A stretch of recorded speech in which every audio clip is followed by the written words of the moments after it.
നമസ്കാരം. 8ാം ക്ലാസ്സിലെ സാമൂഹ്യശാസ്ത്രം ഒന്നാമത്തെ പാഠം അവസാന ഭാഗമാണ് മെസപ്പൊട്ടോമിയൻ സംസ്കാരവും ചൈനീസ് സംസ്കാരവും. ഇതിനു മുമ്പ് നമ്മൾ മറ്റു രണ്ട് സംസ്കാരങ്ങളെക്കുറിച്ച് പഠിച്ചതാണ്.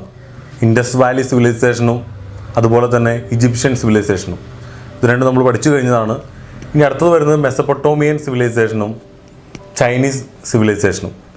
ഇതിൽ നമ്മൾ ആദ്യം മെസപ്പൊട്ടോമിയൻ സിവിലൈസേഷനും പിന്നീട് ചൈനീസ് സിവിലൈസേഷനുമാണ് കാണാൻ പോകുന്നത്. ഏവർക്കും ഈസി സ്റ്റഡി പ്ലസിൻ്റെ പുതിയ ടോപ്പിക്കിലേക്ക് വെൽക്കം. ഇനിയും നിങ്ങൾ ഈ ചാനൽ സബ്സ്ക്രൈബ് ചെയ്തിട്ടില്ലെങ്കിൽ താഴെ കാണുന്ന സബ്സ്ക്രൈബ് ബട്ടൺ അമർത്തി സബ്സ്ക്രൈബ് ചെയ്യുക. തൊട്ടടുത്തുള്ള ബെൽ ഐക്കൺ കൂടി ക്ലിക്ക് ചെയ്യുക. ഓക്കെ, മെസപ്പൊട്ടോമിയൻ സംസ്കാരം നമ്മൾ പഠിച്ച മറ്റു രണ്ട് സംസ്കാരങ്ങളെ പോലെ തന്നെയാണ് മെസപ്പൊട്ടോമിയൻ സംസ്കാരവും. മറ്റു രണ്ട് സംസ്കാരങ്ങൾ നദീതടങ്ങളിലാണ് രൂപം കൊണ്ടിട്ടുള്ളത് എന്ന് നമ്മൾ പറഞ്ഞു, അല്ലെങ്കിൽ കഴിഞ്ഞ ക്ലാസ്സിൽ പഠിച്ചു. അതുപോലെ തന്നെ നമ്മുടെ മെസപ്പൊട്ടോമിയൻ സംസ്കാരവും രൂപം കൊണ്ടിട്ടുള്ളത് നദീതടങ്ങളിലാണ്. ഇവിടെ രണ്ട് നദികളുടെ ഇടയിലാണ് മെസപ്പൊട്ടോമിയൻ സംസ്കാരം രൂപം കൊണ്ടിട്ടുള്ളത്. അതുകൊണ്ടാണ് ഈ സംസ്കാരത്തെ മെസപ്പൊട്ടോമിയൻ സംസ്കാരം എന്ന് വിളിക്കുന്നത്. ഈ വാക്കിനർത്ഥം രണ്ട് നദികളുടെ ഇടയിൽ രൂപം കൊണ്ടിട്ടുള്ളത്. ആ അർത്ഥം വരുന്നത് കൊണ്ടാണ് ഈ സംസ്കാരത്തെ മെസപ്പൊട്ടോമിയൻ സംസ്കാരമെന്ന് വിളിക്കുന്നത്. ഏതൊക്കെയാണ് രണ്ട് നദികൾ നിങ്ങൾക്കൊന്ന് ഊഹിച്ചെടുക്കാമോ? രണ്ട് നദികൾ പ്രധാനമായിട്ടും ഒന്ന് യൂഫട്രീസ്, രണ്ട് ടൈഗ്രീസ്. യൂഫട്രീസ്, ടൈഗ്രീസ് നദികളുടെ ഇടയിലാണ് മെസപ്പൊട്ടോമിയൻ സംസ്കാരം രൂപം കൊണ്ടിട്ടുള്ളത്. അതുകൊണ്ട് തന്നെ ഈ സംസ്കാരത്തെ മെസപ്പൊട്ടോമിയൻ സംസ്കാരം എന്ന് വിളിക്കുന്നു. മെസപ്പൊട്ടോമിയൻ എന്ന വാക്കിൻ്റെ അർത്ഥം എന്താണെന്നാണ് നമ്മൾ കണ്ടത്. രണ്ട് നദികൾക്കിടയിലുള്ള സ്ഥലം. ഇനി ഈ മെസപ്പൊട്ടോമിയൻ സംസ്കാരം ഇന്ന് നമ്മൾ ലോകഭൂപടം എടുത്ത് പരിശോധിക്കുകയാണെങ്കിൽ ഈ മെസപ്പൊട്ടോമിയൻ സംസ്കാരത്തിൻ്റെ സ്ഥാനം എവിടെയായിരിക്കും, അല്ലെങ്കിൽ ഇപ്പോഴത്തെ ഏത് രാജ്യത്തായിരിക്കും മെസപ്പൊട്ടോമിയൻ സംസ്കാരം സ്ഥിതി ചെയ്യുന്നത്? അത് ഇറാഖിലാണ് മെസപ്പൊട്ടോമിയൻ സംസ്കാരം സ്ഥിതി ചെയ്യുന്നത്. മറ്റ് സംസ്കാരങ്ങൾ എവിടെ സ്ഥിതി ചെയ്യുന്നത് നമ്മൾ കണ്ടു, അതിൻ്റെ ഭൂപടം കണ്ടു. നമുക്കിനി മെസപ്പൊട്ടോമിയൻ സംസ്കാരത്തിൻ്റെ ഭൂപടം ഒന്ന് പരിശോധിച്ച് നോക്കാം. അതിലെവിടെയാണ് മെസപ്പൊട്ടോമിയൻ സംസ്കാരത്തിൻ്റെ സ്ഥാനമെന്ന് നമ്മൾ കണ്ടോ? ഈ ഭൂപടത്തിൽ എവിടെയാണ് മെസപ്പൊട്ടോമിയൻ സംസ്കാരത്തിൻ്റെ സ്ഥാനമെന്ന് നോക്കുക. നമ്മൾ കാണുന്ന ഇറാഖിലാണ് മെസപ്പൊട്ടോമിയൻ സംസ്കാരത്തിൻ്റെ സ്ഥാനം. ഒന്നുകൂടി ഒന്ന് പറഞ്ഞു പോവാം. മെസപ്പൊട്ടോമിയൻ എന്ന വാക്കിൻ്റെ അർത്ഥം രണ്ട് നദികൾക്കിടയിലുള്ള സ്ഥലം. ഏതൊക്കെയാണ്? ടൈഗ്രീസ്, യൂഫട്രീസ് നദികൾക്കിടയിൽ സ്ഥിതി ചെയ്തിരുന്ന ഒരു സംസ്കാരമായിരുന്നു മെസപ്പൊട്ടോമിയൻ സംസ്കാരം. പ്രധാനമായും 4 വ്യത്യസ്ത സംസ്കാരങ്ങൾ മെസപ്പൊട്ടോമിയൻ സംസ്കാരത്തിൽ ഉദയം ചെയ്തിരുന്നു. ഏതൊക്കെയാണ് ആ 4 സംസ്കാരങ്ങൾ നമുക്ക് പരിശോധിച്ച് നോക്കാം. ഒന്നാമത്തെ സംസ്കാരം സുമേറിയൻ സംസ്കാരം, രണ്ടാമത്തെ സംസ്കാരം അസീറിയൻ സംസ്കാരം, മൂന്നാമത്തെ സംസ്കാരം ബാബിലോണിയൻ സംസ്കാരം, നാലാമത്തെ സംസ്കാരം കാൽഡിയൻ സംസ്കാരം. 4 സംസ്കാരം ഒന്നും കൂടി മനസ്സിൽ ഓർത്തു വയ്ക്കാം. Babylonian, Sumerian, Assyrian, Chaldean. ഈ 4 സംസ്കാരങ്ങൾ മെസപ്പൊട്ടോമിയൻ സംസ്കാരങ്ങളിൽ ഉദയം ചെയ്ത വ്യത്യസ്തമായ 4 സംസ്കാരങ്ങളാണ്. നമ്മൾ കണ്ടു രണ്ട് നദികൾക്കിടയിലുള്ള സംസ്കാരമാണ് മെസപ്പൊട്ടോമിയൻ സംസ്കാരമെന്ന്. അപ്പോൾ അതിൻ്റെ ഏറ്റവും വലിയ പ്രത്യേകത, അവിടുത്തെ ഭൂപ്രകൃതിയുടെ ഏറ്റവും വലിയ പ്രത്യേകത എന്തായിരിക്കും? യൂഫട്രീസ്, ടൈഗ്രീസ് നദീ തീരത്താണ്, അല്ലെങ്കിൽ ആ നദികൾക്കിടയിലാണ് മെസപ്പൊട്ടോമിയൻ സംസ്കാരം എന്ന് നമ്മൾ പഠിച്ചു. അതുകൊണ്ട് തന്നെ ഈ രണ്ട് നദികൾ കൊണ്ടുവരുന്ന, ഈ നദികളിലൂടെ ഒഴുകിയെത്തുന്ന എക്കൽ മണ്ണ് മെസപ്പൊട്ടോമിയൻ തീരങ്ങളിൽ അല്ലെങ്കിൽ മെസപ്പൊട്ടോമിയൻ സ്ഥലങ്ങളിൽ വന്ന് അടിഞ്ഞു. അതുകൊണ്ട് തന്നെ ഈ സ്ഥലങ്ങൾ കൃഷിക്ക് ഏറ്റവും അനുയോജ്യമായിട്ട് മാറി. അതുകൊണ്ട് അവരുടെ മുഖ്യ ഉപജീവന മാർഗം കൃഷിയായിട്ട് മാറി. അപ്പോൾ നദീതീരങ്ങളിലാണ് സംസ്കാരങ്ങളെല്ലാം തന്നെ പടുത്തുയർത്തിയത്. അതുകൊണ്ട് തന്നെ എന്തുകൊണ്ടാണ് അവരുടെ പ്രധാനപ്പെട്ട ഉപജീവന മാർഗം കൃഷിയാവുന്നു. കാരണം ഫലഭൂഷ്ടിയായ മണ്ണാണ്, നല്ല വിളകൾ ലഭിക്കുന്നു. അതുകൊണ്ട് അവിടുത്തെ ജനങ്ങൾ പതിയെ കൃഷിയിലേക്ക് തിരിയുന്നു. പ്രധാനമായിട്ടും 3 നഗരങ്ങളാണ് മെസപ്പൊട്ടോമിയൻ സംസ്കാരത്തിൽ പ്രതിപാദിക്കുന്നത്. അതിൽ ഒന്നാമത്തെ ഉർ, രണ്ടാമത്തെ ഉറുഖ്, മൂന്നാമത്തെ ലഗാഷ്. ആ 3 നഗരങ്ങളുടെ പേരൊന്ന് ഓർത്തിരുന്നേ. ഉർ, ഉറുഖ്, ലഗാഷ്. ഈ 3 നഗരങ്ങളാണ് മെസപ്പൊട്ടോമിയൻ സംസ്കാരത്തിൽ പ്രധാനമായിട്ടും നിലനിന്നിരുന്നത്. നമ്മൾ കണ്ട 3 നഗരങ്ങൾ പ്രധാനമായിട്ടും വ്യാപാര കേന്ദ്രങ്ങളായിരുന്നു. വ്യാപാര വാണിജ്യ ആവശ്യങ്ങൾക്ക് വേണ്ടി സ്ഥാപിച്ചിട്ടുള്ള വ്യാപാര കേന്ദ്രങ്ങളായിരുന്നു ഇപ്പോൾ നമ്മൾ കണ്ട ഈ 3 പ്രധാന നഗരങ്ങളും. നമ്മൾ ഇൻഡസ് വാലി സിവിലൈസേഷൻ പഠിച്ചു കഴിഞ്ഞപ്പോൾ നമ്മൾ കണ്ടു മെസപ്പൊട്ടോമിയൻ സംസ്കാരവും ഇൻഡസ് വാലി സിവിലൈസേഷനും തമ്മിൽ വാണിജ്യ ബന്ധം ഉണ്ടായിരുന്നു. കാരണം ഇവിടെ നിന്ന് ലഭിക്കുന്ന പുരാവസ്തുക്കളുടെ പഠനത്തിൻ്റെ അടിസ്ഥാനത്തിലാക്കിയാണ് ചരിത്രകാരന്മാർ മെസപ്പൊട്ടോമിയൻ സംസ്കാരവും അതുപോലെ തന്നെ സിന്ധു നദീതട സംസ്കാരവും തമ്മിൽ വാണിജ്യ ബന്ധം ഉണ്ടായിരുന്നു എന്ന് പറയുന്നത്. പ്രധാനമായിട്ടും ടൈഗ്രീസ് യൂഫട്രീസ് നദിയുടെ തീരത്താണ് മെസപ്പൊട്ടോമിയൻ സംസ്കാരം സ്ഥിതി ചെയ്തതെന്ന് കണ്ടു. രണ്ട് നദികൾക്കിടയിലുള്ള സ്ഥലമായതുകൊണ്ടാണ് മെസപ്പൊട്ടോമിയൻ എന്ന പേര് വന്നതെന്ന് നമ്മൾ കണ്ടു. 4 പ്രധാന സംസ്കാരങ്ങൾ മെസപ്പൊട്ടോമിയയിൽ ഉദയം ചെയ്തു എന്ന് പറഞ്ഞു. Sumerian, Babylonian, Assyrian, Chaldean. അതുപോലെ തന്നെ പ്രധാനമായിട്ട് പറഞ്ഞു കൃഷിയായിരുന്നു അവരുടെ പ്രധാനപ്പെട്ട ഉപജീവന മാർഗം. അതിന് പ്രധാന കാരണം എന്തായിരുന്നു? ടൈഗ്രീസ് നദിയും യൂഫട്രീസ് നദിയും ഒഴുക്കി കൊണ്ടുവരുന്ന എക്കൽ മണ്ണുകൊണ്ട് എന്താ പറയുക, ഫലഭൂഷ്ടമായ മണ്ണായിരുന്നു മെസപ്പൊട്ടോമിയൻ സംസ്കാരത്തിലുണ്ടായിരുന്നത്. അതുകൊണ്ട് തന്നെ അവരുടെ പ്രധാന തൊഴിൽ കൃഷിയായിരുന്നു. 3 പ്രധാനപ്പെട്ട നഗരങ്ങൾ മെസപ്പൊട്ടോമിയയിലുണ്ടെന്ന് പറഞ്ഞു. ഉറുഗ്, ലഗാഷ്. ഈ 3 നഗരങ്ങളായിരുന്നു അവരുടെ പ്രധാന വാണിജ്യ കേന്ദ്രങ്ങൾ. അതുപോലെ തന്നെ നമ്മൾ കണ്ടു ഇൻഡസ് വാലി, സിന്ധു നദീതട സംസ്കാരവുമായിട്ട് മെസപ്പൊട്ടോമിയൻ നഗരത്തിന് വാണിജ്യ ബന്ധമുണ്ടായിരുന്നു.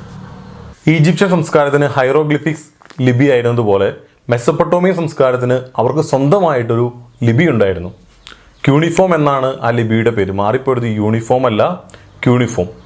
അപ്പോൾ മെസപ്പൊട്ടോമിയൻ സംസ്കാരത്തിൻ്റെ ലിപിയുടെ പേരെന്തായിരുന്നു? ക്യൂണിഫോം. ഈജിപ്ഷ്യൻ സംസ്കാരത്തിൽ പാപ്പിറസ് ഇലയുടെ പ്രതലത്തിലാണ് അവർ എഴുതിയിരുന്നെങ്കിൽ മെസപ്പൊട്ടോമിയൻ സംസ്കാരത്തിൽ അവർ ക്യൂണിഫോം ലിപി ഉപയോഗിച്ച് എഴുതിയത് മൺഫലകത്തിലാണ്.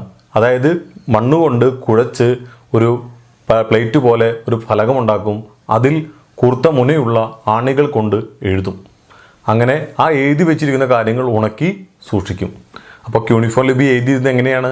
മണ്ണുകൊണ്ട് ഉണ്ടാക്കിയെടുക്കുന്ന ചെറു ഫലകങ്ങളിലായിരുന്നു മെസപ്പൊട്ടോമിയക്കാർ അവരുടെ ലിപിയായ ക്യൂണിഫോം എഴുതി ഉണക്കിയെടുത്ത് സൂക്ഷിക്കുന്നത്.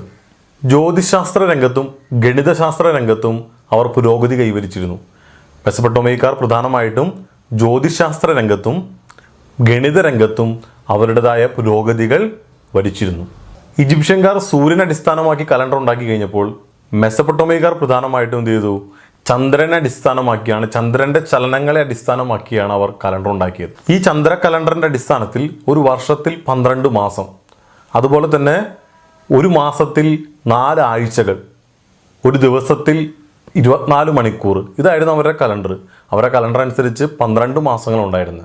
അതായത് ഒരു വർഷത്തിൽ മൊത്തം 12 മാസങ്ങൾ. ഒരു മാസത്തിൽ പ്രധാനമായിട്ട് 4 ആഴ്ചകളാണ് ഉണ്ടായിരുന്നത്. അതുപോലെ തന്നെ ഒരു ദിവസം എടുത്ത് നോക്കുകയാണെങ്കിൽ അത് ഒരു ദിവസത്തിൽ 12 മണിക്കൂറാണ് ഉണ്ടായിരുന്നത്. ഏകദേശം ഈജിപ്ഷ്യൻകാരായിട്ടൊരു സാമ്യമുണ്ട് കലണ്ടറിന്. ചെറിയ ചെറിയ വ്യത്യാസങ്ങളാണ് ഉണ്ടായിരുന്നത്. അപ്പോൾ അവർ ഗണിതശാസ്ത്രത്തിലും ജ്യോതിശാസ്ത്രത്തിലും അവർക്ക് എന്തുണ്ടായിരുന്നു? പ്രാവീണ്യമുണ്ടായിരുന്നു. ചന്ദ്രൻ്റെ ചലനങ്ങളെ അടിസ്ഥാനമാക്കി അവർ കലണ്ടർ നിർമ്മിച്ചിരുന്നു. ഇനി പ്രധാനമായിട്ടും അവരുടെ ഗണിതശാസ്ത്ര കണ്ടുപിടുത്തങ്ങളാണ്, അല്ലെങ്കിൽ ഗണിതശാസ്ത്ര ഉപയോഗങ്ങളാണ് പ്രധാനമായിട്ടും പറയുന്നത്. ഹരണം, ഗുണനം, വർഗ്ഗമൂലം എന്നിവ കണ്ടുപിടിക്കാൻ മെസപ്പൊട്ടോമിയൻ സംസ്കാരത്തിലെ അന്നത്തെ ആളുകൾക്ക് അറിയാമായിരുന്നു. അവർക്ക് ഗണിതശാസ്ത്രമായിട്ടുണ്ടായിരുന്ന അറിവായിരുന്നു. ഹരിക്കുവാനും ഗുണിക്കുവാനും വർഗ്ഗമൂലം കണ്ടുപിടിക്കുവാനും അവർക്കറിയാമായിരുന്നു. പ്രാചീന മെസപ്പൊട്ടോമിയൻ ജനതയുടെ നിർമ്മാണ വൈഭവത്തിന് ഏറ്റവും ഉദാഹരണമാണ് സിഗുറാത്തുകൾ. സിഗുറാത്തുകൾ എന്ന് പറഞ്ഞാൽ അവരുടെ ആരാധനാലയം. ഈ സിഗുറാത്തുകൾ അവർ നിർമ്മിക്കുന്നത് വളരെ പ്രത്യേകമായ ഒരു രീതിയിലായിരുന്നു. ആദ്യം സിഗുറാത്തുകൾ നിർമ്മിക്കാൻ ആവശ്യമായ സ്ഥലത്ത് മണ്ണ് കൊണ്ട് ഒരു വലിയ കൂനയുണ്ടാക്കും, നല്ല ഉയരത്തിലൊരു കൂനയുണ്ടാക്കും. ഈ മൺകൂനയ്ക്ക് മുകളിൽ അവരെന്ത് ചെയ്യും? ഇഷ്ടിക ഉപയോഗിച്ചാണ് സിഗുറാത്തുകൾ നിർമ്മിച്ചിരുന്നത്. അത് അവരുടെ നിർമ്മാണ വൈഭവത്തെ എടുത്തു കാണിക്കുന്ന ഒന്നായിരുന്നു. സിഗുറാത്തുകൾ എന്ന് പറഞ്ഞാൽ അവരുടെ ആരാധനാലയമാണ്. അത് ഉണ്ടാക്കിയെടുക്കുന്നത് എങ്ങനെയാണ്? അത് നിർമ്മിക്കുന്നത് എന്ന് പറഞ്ഞു കഴിഞ്ഞാൽ മൺകൂനകൾ ഉണ്ടാക്കിയെടുത്ത് അതിനു മുകളിൽ കളിമൺ കട്ടകൾ കൊണ്ട്, ഇഷ്ടികകൾ കൊണ്ടാണ് അവർ സിഗുറാത്തുകൾ ഉണ്ടാക്കിയെടുക്കുന്നത്, സിഗുറാത്തുകൾ നിർമ്മിക്കുന്നത്. ഇതെല്ലാമാണ് പ്രധാനമായിട്ടും മെസപ്പൊട്ടോമിയൻ സംസ്കാരത്തിൻ്റെ പ്രത്യേകതകൾ നമുക്ക് ഈ പാഠഭാഗത്ത് പഠിക്കാനുള്ളത്. എന്തൊക്കെയാണ് പഠിച്ചതെന്ന് നമ്മളൊന്ന് റിവൈസ് ചെയ്ത് നോക്കി. മെസപ്പൊട്ടോമിയൻ സംസ്കാരം എന്തൊക്കെയാണ് നമ്മളിപ്പോൾ കണ്ടത്? പ്രധാനമായിട്ട് നമ്മൾ പറഞ്ഞു 2 നദികൾക്കിടയിൽ എന്നർത്ഥം വരുന്ന മെസപ്പൊട്ടോമിയൻ എന്ന വാക്കിൽ നിന്നാണ് മെസപ്പൊട്ടോമിയൻ സംസ്കാരം ഉടലെടുത്തത്. ആ 2 നദികൾ ഏതൊക്കെയായിരുന്നു? യൂഫട്രീസും ടൈഗ്രീസുമായിരുന്നു. മെസപ്പൊട്ടോമിയൻ സംസ്കാരത്തിൽ 4 പ്രധാനപ്പെട്ട സംസ്കാരങ്ങളുടെ ഉത്ഭവമായിരുന്നു. അത് ഏതൊക്കെയായിരുന്നു? Sumerian, Babylon, Assyrian, Chaldean. ഈ 4 സംസ്കാരങ്ങളുടെ ഉത്ഭവമായിരുന്നു മെസപ്പൊട്ടോമിയൻ സംസ്കാരം. 2 നദീതീരത്ത് സ്ഥിതി ചെയ്യുന്ന സംസ്കാരമായതുകൊണ്ട് തന്നെ അവർക്ക് ധാരാളം ഫലഭൂഷ്ടമായ മണ്ണുണ്ടായിരുന്നു. അതുകൊണ്ട് അവരുടെ പ്രധാന ഉപജീവന മാർഗം എന്തായിരുന്നു പറഞ്ഞേ? കൃഷിയായിരുന്നു. അതെ, കൃഷിയായിരുന്നു അവരുടെ പ്രധാന ഉപജീവന മാർഗം. പിന്നെ പ്രധാനമായിട്ട് പറഞ്ഞത് അവിടുത്തെ പ്രധാനപ്പെട്ട നഗരങ്ങളെക്കുറിച്ചാണ്. അത് ഏതൊക്കെയാണ് പ്രധാനപ്പെട്ട മെസപ്പൊട്ടോമിയൻ നഗരങ്ങൾ? ഉറുഗ്, ലഗാഷ്. ഈ 3 നഗരങ്ങളായിരുന്നു പ്രധാനപ്പെട്ട മെസപ്പൊട്ടോമിയൻ നഗരങ്ങൾ.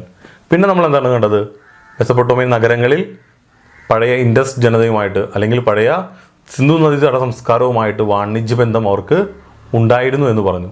പിന്നെ അവരുടെ ഗണിതശാസ്ത്രത്തിലും ജ്യോതിശാസ്ത്രത്തിലും അവർക്ക് കഴിവുള്ളതായിട്ട് പറഞ്ഞു. ചന്ദ്രൻ്റെ ചലനത്തിനനുസരിച്ചാണ് അവർ ദിവസവും ആഴ്ചയും മാസവും കണക്കാക്കിയെന്ന് പറഞ്ഞു. എത്ര മാസങ്ങളുണ്ടായിരുന്നു? 12 മാസം. എത്ര ആഴ്ചകളായിരുന്നു? 4 ആഴ്ചകൾ. ഇതിൽ അവർ എത്ര മണിക്കൂറായിരുന്നു? 12 മണിക്കൂർ. പിന്നെ 3 പ്രധാനപ്പെട്ട ഗണിതശാസ്ത്ര കാര്യങ്ങൾക്ക് അവർക്ക് പ്രത്യേക കഴിവുണ്ടായിരുന്നു, അല്ലെങ്കിൽ അവർ ചെയ്തുകൊണ്ടിരുന്നു. എന്തൊക്കെയായിരുന്നു? ഹരണം, ഗുണനം, വർഗ്ഗമൂലം. പ്രധാനമായിട്ടും അവരുടെ നിർമ്മാണ വൈഭവം എന്താണെന്ന് നമ്മൾ പറഞ്ഞു. എന്താണ്? സിഗുറാത്തുകൾ. സിഗുറാത്തുകൾ എന്തിനു വേണ്ടി അവർ പണിതത്? അവർക്ക് ആരാധിക്കാൻ. അവരുടെ ആരാധനാലയമായിരുന്നു സിഗുറാത്തുകൾ. ഈ സിഗുറാത്തുകൾ ഉണ്ടാക്കിയെടുത്ത് എങ്ങനെ നമ്മൾ കണ്ടു? മൺകൂനകളിട്ട് അതിനു മുകളിൽ ഇഷ്ടിക കൊണ്ടാണ് സിഗുറാത്തുകൾ പണിതത്. ഇത്രയുമാണ് പ്രധാനമായിട്ടും ഏത് സംസ്കാരം? മെസപ്പൊട്ടോമിയൻ സംസ്കാരം എന്ന് പറയുന്നത്. അതുപോലെ തന്നെ ചൈനീസ് സംസ്കാരത്തെക്കുറിച്ച് വളരെ കുറച്ചാണ് നമുക്ക് പഠിക്കാനുള്ളൂ. വളരെ ചെറിയൊരു പാരഗ്രാഫാണ് പുസ്തകത്തിൽ ചൈനീസ് സംസ്കാരം എന്താണെന്ന് പഠിക്കാനുള്ളൂ. ചൈനീസ് സംസ്കാരവും ഒരു നദീതീരത്താണ് ഉടലെടുത്തത്. നമ്മൾ പറഞ്ഞു 4 സംസ്കാരവും നദീതടങ്ങളിലാണ് ഉത്ഭവം എടുത്തത് എന്ന് പറഞ്ഞു. അത് വീണ്ടും വീണ്ടും പറയണത് നിങ്ങളുടെ മനസ്സിൽ എന്താ പറയുക, ആ സംസ്കാരങ്ങളെക്കുറിച്ച് വ്യക്തമായൊരു ചിത്രം ഉണ്ടാകുവാൻ വേണ്ടിയാണ്. അപ്പോൾ ചൈനീസ് സംസ്കാരം എന്താ? ഏത് നദിയുടെ തീരത്തു നിന്നാണ് ഉടലെടുത്തത്? അറിയാമോ ആർക്കെങ്കിലും? ഹൊയാങ് ഹോ എന്ന നദിയുടെ തീരത്താണ് ചൈനീസ് സംസ്കാരം ഉടലെടുത്തത്. ഹൊയാങ് ഹോ എന്ന നദിയുടെ തീരത്താണ് ചൈനീസ് സംസ്കാരം ഉടലെടുത്തത്. കൃഷിയായിരുന്നു ചൈനീസ് സംസ്കാരത്തിൻ്റെ അടിത്തറ. കൃഷി മാത്രമായിരുന്നില്ല, അവർക്ക് നെയ്ത്തും ഉണ്ടായിരുന്നു, മൺപാത്ര നിർമ്മാണം ഉണ്ടായിരുന്നു, അതുപോലെ തന്നെ പട്ടുവസ്ത്ര നിർമ്മാണം ഉണ്ടായിരുന്നു. 4 പ്രധാനപ്പെട്ട തൊഴിലുകളാണ് ചൈനീസ് സംസ്കാരത്തിൽ നമ്മൾ പറയുന്നത്. ഹൊയാങ് ഹോ നദീതീരത്ത് ഉടലെടുത്ത പ്രധാനപ്പെട്ട ചൈനീസ് സംസ്കാരത്തിലെ പ്രധാനപ്പെട്ട 4 തൊഴിൽ ഉപജീവന മാർഗങ്ങൾ. ഏറ്റവും പ്രധാനപ്പെട്ടത് കൃഷി, രണ്ടാമത്തത് നെയ്ത്ത്, പിന്നെ മൺപാത്ര നിർമ്മാണം, അതുപോലെ തന്നെ പട്ടുവസ്ത്ര നിർമ്മാണവും. ചൈനീസ് സംസ്കാരത്തിലും എന്തുണ്ടായിരുന്നു? എഴുത്തുവിദ്യ ഉണ്ടായിരുന്നു. മറ്റ് സംസ്കാരങ്ങൾ ചിഹ്നങ്ങളും അല്ലെങ്കിൽ അക്ഷരങ്ങൾ ഉപയോഗിച്ച് കഴിഞ്ഞപ്പോൾ ഈ സംസ്കാരം പ്രധാനമായിട്ടും ചൈനീസ് സംസ്കാരം പ്രധാനമായിട്ടും ചിത്രങ്ങൾ ഉപയോഗിച്ചാണ് അവർ എന്ത് ചെയ്തത്? എഴുതിക്കൊണ്ടിരുന്നത്. നമുക്ക് ആ പടം ഒന്ന് നോക്കാം. ചൈനീസ് സംസ്കാരത്തിൻ്റെ ആ എഴുത്ത് ഫലകം ഒന്ന് നോക്കാം. അവർ ചിത്രങ്ങൾ ഉപയോഗിച്ചാണ് ചൈനീസ് സംസ്കാരം, അവരുടെ എഴുത്തുവിദ്യ എന്ന് പറയുന്നത് ചിത്രലിപിയായിരുന്നു. ഏത് സംസ്കാരത്തിനെയാണ് ചിത്രങ്ങൾ ഉപയോഗിച്ചുള്ള എഴുത്തുവിദ്യ എന്ന് ചോദിച്ചു കഴിഞ്ഞാൽ മാറിപ്പോകരുത്, അത് ചൈനീസ് സംസ്കാരത്തിൻ്റെതാണ്. ആദ്യകാലങ്ങളിൽ ചിത്രങ്ങളായിരുന്നെങ്കിൽ പിന്നീട് കുറേ വർഷങ്ങൾ കഴിഞ്ഞപ്പോൾ, കുറേ കാലഘട്ടങ്ങൾ കഴിഞ്ഞപ്പോൾ ആ ചിത്രങ്ങൾക്ക് പകരം അവർ പതിയെ പതിയെ ചിഹ്നങ്ങൾ ഉപയോഗിച്ച് എഴുതാൻ തുടങ്ങി. ചൈനീസ് സംസ്കാരങ്ങൾ ആദ്യ കാലഘട്ടങ്ങളിൽ ചിത്രങ്ങൾ ഉപയോഗിച്ചാണ് അവരുടെ എഴുത്തു രീതി. പിന്നീട് അത് മാറി വർഷങ്ങളും കാലഘട്ടങ്ങളും കഴിഞ്ഞ് കഴിഞ്ഞപ്പോൾ അത് ചിഹ്നങ്ങൾ ഉപയോഗിച്ചാണ് അവർ പിന്നീട് എഴുതുവാൻ തുടങ്ങിയത്. മറ്റു സംസ്കാരങ്ങളെ പോലെ തന്നെ ഇവർക്കും കലണ്ടർ ഉണ്ടായിരുന്നു. ഇവരുടെ കലണ്ടറിൻ്റെ പ്രത്യേകത 365 പിന്നെ ഒരു പകുതി 365 ദിവസം ഇവരുടെ കലണ്ടറിൽ ഉണ്ടായിരുന്നു. ചൈനീസ് സംസ്കാരത്തിൻ്റെ കലണ്ടറിൻ്റെ പ്രത്യേകത 365 ദിവസം, 365 ദിവസവും ഒരു പകുതി ദിവസവും അവരുടെ കലണ്ടറിൽ ഉണ്ടായിരുന്നു. അപ്പോൾ നമ്മൾ ഇത്രയാണ് ചൈനീസ് സംസ്കാരത്തെക്കുറിച്ച് ഇത്രയും പറയുന്നുള്ളൂ. ഹൊയാങ് ഹോ നദിയുടെ തീരത്താണ് ഉടലെടുത്തതെന്ന് പറയുന്നുണ്ട്. അതുപോലെ തന്നെ നമ്മൾ എന്താ പറഞ്ഞ ചിത്രലിപിയായിരുന്നു, ചിത്രങ്ങൾ ഉപയോഗിച്ചാണ് ആദ്യ കാലഘട്ടങ്ങളിൽ അവർ എഴുതിയിരുന്നതെന്ന് പറയുന്നുണ്ട്. അതിനുശേഷം എന്തായി? അത് ചിഹ്നങ്ങളായെന്ന് പറയുന്നു. 4 പ്രധാനപ്പെട്ട ഉപജീവന മാർഗ്ഗം നമ്മൾ പഠിച്ചു. ഒന്ന് ചൈനീസ് സംസ്കാരത്തിൻ്റെ അടിത്തറ എന്ന് പറഞ്ഞ കൃഷിയായിരുന്നു. അതുപോലെ തന്നെ നെയ്ത്തും മൺപാത്ര നിർമ്മാണവും അതുപോലെ തന്നെ പട്ടുവസ്ത്ര നിർമ്മാണവും അവർക്കുണ്ടായിരുന്നു. അപ്പോൾ മെസപ്പൊട്ടോമിയൻ സംസ്കാരവും ചൈനീസ് സംസ്കാരം നമ്മളിന്ന് പഠിച്ചു. അതിനു മുമ്പ് നമ്മൾ ഇൻഡസ് വാലി സിവിലൈസേഷൻ, സിന്ധു നദീതട സംസ്കാരം പഠിച്ചു. അത് കഴിഞ്ഞതിന് ശേഷം നമ്മൾ ഈജിപ്ഷ്യൻ സംസ്കാരം പഠിച്ചു. പിന്നീട് മെസപ്പൊട്ടോമിയൻ, ഏറ്റവും ലാസ്റ്റായിട്ട് ഇപ്പോൾ നമ്മൾ ചൈനീസ് സംസ്കാരവും കണ്ടു കഴിഞ്ഞു. അപ്പോൾ ഈ 4 സംസ്കാരവും നദീതടങ്ങളിൽ ഉടലെടുത്ത സംസ്കാരങ്ങളാണ്. അതുപോലെ തന്നെ പതിയെ പതിയെ സംസ്കാരങ്ങളിൽ അവരുടെ ജീവിത രീതി, അവരുടെ കൃഷിയിലുണ്ടായ മാറ്റം, അതുപോലെ ശാസ്ത്രരംഗത്തുണ്ടായ മാറ്റം, ഇതെല്ലാം നമ്മൾ നോക്കിക്കണ്ടു. അപ്പോൾ ഈ സംസ്കാരങ്ങളെല്ലാം വളരെ അടിസ്ഥാനമായിട്ട് ലോകത്ത് നിലനിന്നിരുന്ന വളരെ പ്രധാനപ്പെട്ട 3-4 സംസ്കാരങ്ങളായിരുന്നു. ആ സംസ്കാരങ്ങളുടെ പ്രത്യേകതകളാണ് നമ്മൾ കണ്ടത്. നമ്മുടെ 4 സംസ്കാരങ്ങൾ നമ്മൾ പഠിച്ചു കഴിഞ്ഞു. ഈ 4 സംസ്കാരങ്ങളുടെയും പ്രത്യേകതകൾ നമ്മുടെ പാഠപുസ്തകത്തിൽ, നമ്മുടെ ടെക്സ്റ്റ് ബുക്കാണിത്, നമ്മുടെ ടെക്സ്റ്റ് ബുക്കിൻ്റെ ഏറ്റവും അവസാന പേജിൽ ഈ 4 സംസ്കാരങ്ങളുടെയും പ്രത്യേകതകൾ ഒരുമിച്ചൊന്ന് ക്രോഡീകരിച്ചിട്ടുണ്ട്. നദീതട സംസ്കാരങ്ങൾ എന്ന് പറഞ്ഞിട്ട് ഒന്ന് ക്രോഡീകരിച്ചിട്ടുണ്ട്. നിങ്ങൾക്ക് ഇവിടെ നോക്കി കാണാൻ സാധിക്കും. അതിൽ ഏറ്റവും ആദ്യം സിന്ധു നദിയുടെ സംസ്കാരം, ഈജിപ്ഷ്യൻ സംസ്കാരം, മെസപ്പൊട്ടോമിയൻ സംസ്കാരം, ചൈനീസ് സംസ്കാരം. 4 സംസ്കാരങ്ങൾ നിങ്ങൾ കണ്ടോ? അതിനുശേഷം നമുക്ക് നോക്കാം, ആ ഫ്ലോ ചാർട്ട് നോക്കാം. വളരെ മനോഹരമായിട്ട് ആ ഫ്ലോ ചാർട്ട് അവിടെ ചിത്രീകരിച്ചിട്ടുണ്ട്. ഒന്ന് സിന്ധു നദീതട സംസ്കാരം. അതിനടിയിൽ വന്നിട്ടുള്ള പ്രധാനപ്പെട്ട 4 പോയിന്റ് ഏതൊക്കെയാണെന്ന് നോക്കിയേ. നഗരാസൂത്രണം, കൃഷി, കരകൗശലം, ലിപി, തകർച്ചയുടെ കാരണങ്ങൾ. ഈ 4 കാര്യങ്ങളാണ് നമ്മൾ സിന്ധു നദീതട സംസ്കാരത്തിൽ പഠിച്ചത്. അടുത്ത സംസ്കാരം നോക്കിക്കേ, ഈജിപ്ഷ്യൻ സംസ്കാരം. അതിൽ പ്രധാനമായിട്ട് എന്തൊക്കെ വന്നിട്ടുണ്ട് നോക്കിക്കേ. നൈൽ നദീതടത്താണ് ഉടലെടുത്തത്. ഹൈറോഗ്ലിഫിക്സ് ലിപി, പിരമിഡുകൾ, സിംഫിങ്സ്, കലണ്ടർ, സൂര്യഘടികാരം, ജലഘടികാരം. അടുത്തത് നോക്കിക്കേ, മെസപ്പൊട്ടോമിയൻ സംസ്കാരം. അതിലെന്തൊക്കെയാണ് വന്നിരിക്കുന്നത് നോക്കിക്കേ. യൂഫട്രീസ്, ടൈഗ്രീസ് നദീതടത്താണ് രൂപം കൊണ്ടത്. യൂണിഫോം ലിപിയാണ്. സിഗുറാത്തുകൾ അവരുടെ ആരാധനാലയം. കലണ്ടർ, ഗണിതശാസ്ത്ര രംഗത്തെ നേട്ടങ്ങൾ. ഇതൊക്കെയാണ് ആ സംസ്കാരത്തിൽ നമ്മൾ കണ്ടത്. ലാസ്റ്റ് നമ്മൾ പഠിച്ച ചൈനീസ് സംസ്കാരത്തിൽ എന്തൊക്കെ കാണാം. ഹൊയാംകോ നദീതടത്താണ് രൂപം കൊണ്ടത്. അവർക്ക് എഴുത്തുവിധി ഉണ്ടായിരുന്നു, ചിത്രങ്ങളും പിന്നീട് എന്തായിരുന്നു, ചിഹ്നങ്ങൾ ഉപയോഗിച്ചുള്ള എഴുത്ത് രീതി. പട്ടുനൂൽ വസ്ത്ര നിർമ്മാണം, അതുപോലെ തന്നെ നെയ്ത്ത്, കൃഷി, ഇതൊക്കെ അവർ പ്രധാന ഉപജീവന മാർഗമായിരുന്നു കണ്ടു. അവസാനം അവർക്കും കലണ്ടർ ഉണ്ടായിരുന്നു, 365 ദിവസമുള്ള കലണ്ടർ ഉണ്ടായിരുന്നു.